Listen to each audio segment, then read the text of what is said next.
ओम नमः शिवाय। दोस्तों, आपका हमारे चैनल पर स्वागत है। आज के इस कार्यक्रम में हम आपको जानकारी देने वाले हैं ग्रहों के सेनापति मंगल देव 5 फरवरी 2024 को अपना राशि परिवर्तन करने जा रहे हैं।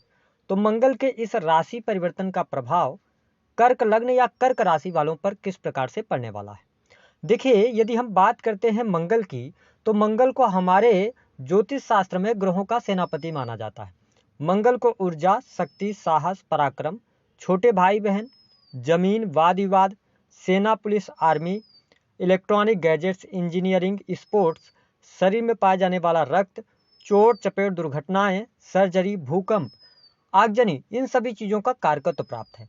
ऐसे में मंगल देव 5 फरवरी 2024 को धनु राशि से निकलकर अपनी उच्च की राशि मकर राशि में प्रवेश करेंगे और यहाँ पर यह 15 मार्च 2024 तक गोचर करने वाले हैं। यह गोचर कर्क लग्न या कर्क राशि वालों के जीवन में बहुत सारे बड़े बदलाव भी लेकर आने वाला है। कुछ विशेष परिस्थितियां आपके जीवन में बनने जा रही हैं। केंद्र में मंगल आ रहे हैं, ऐसे में मांगलिक पत्रिका का भी निर्माण हो रहा है, लेकिन मंगल देव अपनी उच्च राशि में है, तो हम ये कह सकते हैं कि केंद्र में इनका गोचर आपके लिए काफी शानदार रहने वाला है।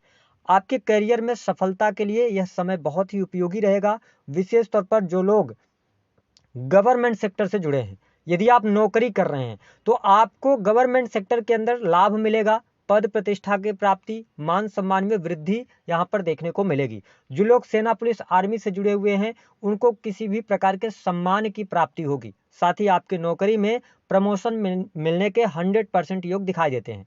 वर्तमान समय में आप शनि की ढैया में भी चल रहे हैं, लेकिन यह मंगल का गोचर आपके कैरियर के लिए बहुत ही शानदार रहने वाला है। विशेष तौर पर यदि देखा जाए तो इस समय अवधि के दौरान जो लोग मोटिवेशनल स्पीकर्स हैं या आप किसी भी प्रकार से इंटरटेनमेंट के क्षेत्र से जुड़े हुए हैं, है ना, या आप किसी को सर्विसेज देने का काम करते हैं, तो यह समय आपके लिए बेहद ही शानदार रहेगा।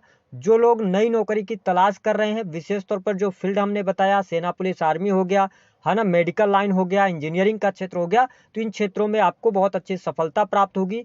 अगर कोई कॉम्पिटिटिव एग्जाम है इस टाइम फ्रेम के दौरान, तो आपको लाभ प्राप्त होगा। आपकी पढ़ाई लिखाई इस दौरान बहुत ही अच्छी रहेगी। अब देखें कि मंगल देव की जो चौथी दृष्टि है वह आपके 10th हाउस पर पड़ रही है। इसका मतलब है कि यह जो गोचर हो रहा है, इस गोचर की समय अवधि के दौरान आप पूर्ण रूप से अपने करियर के प्रति बिल्कुल आप फोकस होकर काम करेंगे, करियर को ही सर्वोपरि रखेंगे, तो ये स्थिति आपके लिए बेहतर है। साथ ही यदि देखा जाए तो आपके लगन पर भी इनकी दृष्टि है और साथ ही राहु की भी दृष्टि आपके लगन पर पड़ रही है, जिसके परिणाम स्वरूप यह समय थोड़ा सा आपके पर्सनल लाइफ के लिए अच्छा नहीं रहेगा। विशेष तौर पर आपको इस टाइम पीरियड के दौरान कोई अनजाना सा भय परेशान करेगा या शत्रुओं का अनजाना सा भय परेशान कर सकता है आपको। साथ ही मूड स्विंग की प्रॉब्लम रहेगी, थोड़ा सा तनाव टेंशन में आपका ये समय जाएगा, है ना। और यदि आप वाहन वगैरह चलाते हैं, थोड़ा सावधानी पूर्वक चलाइएगा। अगर पहले से आपको ब्लड से रिलेटेड इशू है, बीपी वगैरह की समस्या है, तो अपना चेकअप वगैरह करवा लीजिएगा। हेल्थ वाइज मैं बहुत अच्छा नहीं मान रहा हूँ। इसके अतिरिक्त मंगल देव की जो 8वीं दृष्टि है वो आपके सेकंड हाउस पर पड़ने की वजह से घर परिवार में संपत्ति लेने का योग बनता है। आपके घर परिवार में खुशहाली का माहौल रहेगा। हाँ, आपको अपने वाणी को नियंत्रित करके अवश्य चलने की आवश्यकता रहेगी। इस दौरान यदि आप संयुक्त परिवार में रहते हैं तो हो सकता है परिवार में कोई बड़ी प्रॉपर्टी आप परचेज करें, परिवार पर खर्च करें, है ना। इस तरीके के योग यहाँ पर बहुत ही अच्छे शानदार आपके लिए दिखाई दे रहे हैं। भूमि, भवन, वाहन का लाभ होगा। आपके सुखों में वृद्धि इस दौरान होती हुई नजर आएगी। जिन कर्क लग्न और कर्क राशि वालों के लिए संतान से रिलेटेड कोई समस्या चल रही थी, संतान के हेल्थ को लेकर, उनकी पढ़ाई लिखाई को लेकर चिंताएं आप में बहुत ज्यादा बनी हुई थी, तो वो तमाम चिंताएं आपकी दूर होंगी। प्रेम संबंध के मामलों के लिए भी यह समय अच्छा रहेगा। प्रेमी प्रेमिकाओं के बीच में वाद विवाद खत्म होंगे। आप अपने पार्टनर के साथ क्वालिटी टाइम भी बिताने वाले हैं, लेकिन ध्यान रखें कि आप एक तो बहुत ही ज़्यादा इमोशनल होते हैं, कर्क लग्न और कर्क राशि वाले, और कई बार आप अपनी जिद में आके कुछ गलत चीज़ों को भी करते हैं। तो ऐसी स्थिति में इस गोचर अवधि के दौरान आप अपने आप को कूल रखें, है ना। अपने आप को बिल्कुल ही सामान्य तरीके से लेकर चलें, किसी भी बात को बहुत ज़्यादा रिएक्ट ना करें ना, तो यह गोचर आपके लिए बहुत ही बढ़िया रहेगा। जो लोग व्यवसाय कर रहे हैं, काम कारोबार से जुड़े हुए हैं, उनके लिए यह गोचर भाग्यशाली बनाने के लिए आया हुआ है, यानी भाग्य आपका साथ देगा। कार्यस्थल पर आपका दबदबा रहेगा। काम कारोबार का विस्तार भी होता नजर आएगा। जो लोग अपनी फैक्ट्री इंडस्ट्री चलाते हैं या ऑटोमोबाइल से जुड़े हुए हैं या आप किसी भी प्रकार से इलेक्ट्रॉनिक गैजेट्स का, सामान का खरीद बिक्री करते हैं, तो यह समय आपके लिए बेहद ही शानदार रहेगा। आपकी इस दौरान लाभ में वृद्धि होनी चाहिए, रुका हुआ फंसा हुआ धन भी आपको प्राप्त हो जाएगा। जो कर्क राशि वाले किसी भी प्रकार से कंस्ट्रक्शन लाइन से जुड़े हैं, जमीन की खरीद फरोख्त का काम करते हैं, रियल एस्टेट का बिजनेस हो गया, तो इन क्षेत्रों में भी आपको बहुत अच्छी सफलता प्राप्त होने के योग दिखाई देते हैं।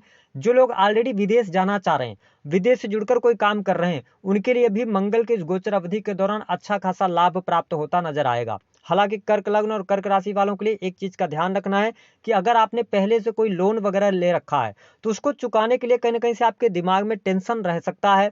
शत्रु, मैंने बताया, अनजाना सा भय आपको परेशान करेगा, तो ये स्थिति थोड़ी सी निगेटिव है। अगर आप प्राइवेट सेक्टर के अंदर वर्क कर रहे हैं, आप प्राइवेट सेक्टर के अंदर नौकरी कर रहे हैं, विशेष तौर पर यदि आप बैंकिंग सेक्टर के अंदर हैं, सेल्स के अंदर हैं, मार्केटिंग के अंदर हैं, या इसके अतिरिक्त आप सर्विस प्रोवाइडिंग के कार्य करते हैं, तो यह समय आपके लिए अच्छा है। इस समय अवधि के दौरान धार्मिक क्रियाकलापों के प्रति आपकी रुचि जागृत होगी, आप धार्मिक यात्रा करने वाले हैं, यह स्थिति भी बहुत ही बेटर रहने वाली है। अब देखिए, मंगल देव 7वें भाव में उच्च के हो रहे हैं, ठीक है। और आपके लिए अगर हम बात करें तो शनि की ढैया भी चल रही है, तो यह समय अवधि थोड़ा सा अपने दाम्पत्य जीवन पर ध्यान रखने की आवश्यकता यहाँ पर रहेगी। कहीं ना कहीं से मैरिटल लाइफ में वाद विवाद की स्थितियां बढ़ सकती हैं, ज्यादा वाद विवाद हो सकते हैं, पति पत्नी के बीच में अलगाव जैसी स्थितियां बन सकती हैं, क्योंकि आपके सप्तमेश जो बनते हैं शनिदेव, वो अष्टम भाव में भले ही अपनी राशि में बैठे हों, लेकिन कहीं ना कहीं से ये पीड़ित है, और मंगल यहाँ पर आके आके आग डालने का काम करेंगे। तो इस बात का आपको ध्यान रखना है कि अपने पर्सनल लाइफ के अंदर, विशेष तौर पर मैरिटल लाइफ के अंदर थोड़ा सा ध्यान देकर चलिएगा। थर्ड पर्सन की इन्वॉल्वमेंट की वजह से या किसी का हस्तक्षेप आपके पर्सनल लाइफ में बहुत ज्यादा होगा, तो कहीं ना कहीं से कोर्ट कचहरी आदि का भी सामना आपका हो सकता है। ये निगेटिव स्थिति आपके लिए बन रही है, इसका आपको ध्यान रखकर चलने की आवश्यकता रहेगी। इसके अतिरिक्त पुराने इन्वेस्टमेंट से आपको लाभ मिलने की संभावनाएं दिखाई देती हैं, आपके धन में वृद्धि होगी, आप इस दौरान कोई इच्छा पूर्ण हो सकती है, बैंक बैलेंस में वृद्धि होती हुई दिखाई दे रही है। देखिए, सैटर्न आपके अष्टम में है, मंगल देव उच्च के हो रहे हैं, लगन पर भी दृष्टि डाल रहे हैं और सेकंड हाउस पर। तो मैं आपके लिए यह सजेस्ट करूंगा कि आपको इस गोचर अवधि के दौरान, अगर आप अपने लाइफ से जुड़ा हुआ कोई निर्णय ले रहे हैं, आप पढ़ाई में कोई सडन चेंज करना चाहते हैं, या अपने धन से लेकर कोई निर्णय ले रहे हैं, तो आप किसी के बहकावे में ना आए। आप 2 बार 4 बार उसको सोचें, समझें, और उसके बाद ही निवेश करेंगे, तो आगे चल के आपको दिक्कत महसूस नहीं होगी। उपाय क्या करना है? देखिए, सबसे पहले तो अपने आप को थोड़ा सा आपको शांतचित्त बनाना है। इस गोचर अवधि के दौरान जो भी आपको निर्णय लेना है, जल्दबाजी में नहीं लेना है, शांत रहिए, है ना। थोड़ा सा आपको मूड स्विंग की भी प्रॉब्लम होगी। दूसरी स्थिति कि आप हनुमान जी की उपासना करते रहें, लाल मसूर की जो दाल होती है उसका आप दान करते रहें, इससे आपको बेहतरीन लाभ प्राप्त होगा। अगर आप ये भी नहीं कर सकते हैं, तो एक काम करें, सिंदूर, लाल रंग वाला जो सिंदूर होता है, उसका टीका मस्तक पर लगाएं, तो आपके लिए लाभकारी समय अवश्य देखने को मिलेगा। तो दी गई जानकारी पसंद आए तो वीडियो को लाइक करें, चैनल को सब्सक्राइब करें, जितना हो सके वीडियो